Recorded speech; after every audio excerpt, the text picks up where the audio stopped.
आधीच्या व्हिडिओमध्ये आपण स्टॅम्प ड्युटीचं कॅल्क्युलेशन बघितलं. आता स्टॅम्प ड्युटी बरोबरच GST हे देखील आपल्याला भरावं लागतं. आता आपण जर अंडर कन्स्ट्रक्शन फ्लॅट घेत असू तर त्यावरती 45 लाखाच्या खालच्या प्रॉपर्टीसाठी 1% GST ऍप्लिकेबल आहे. तुम्ही जर का रेसिडेन्शियल फ्लॅट घेत असाल तर हा 1% GST तुम्हाला भरावा लागतो.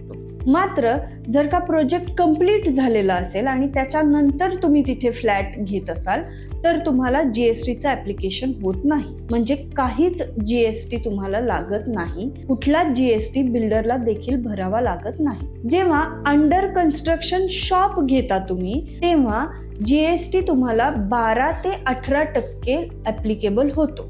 आता अशा GST मध्ये पण 33% तुमची जी व्हॅल्यू आहे, शॉपची जी व्हॅल्यू आहे त्याच्यातली 33% व्हॅल्यू ही लँड व्हॅल्यू म्हणून कन्सिडर होते आणि त्याच्यावरती GST ऍप्लिकेबल होत नाही. उरलेल्या 67% वरती म्हणजे 67% वरती तुम्हाला GST 12 ते 18% भरावा लागतो.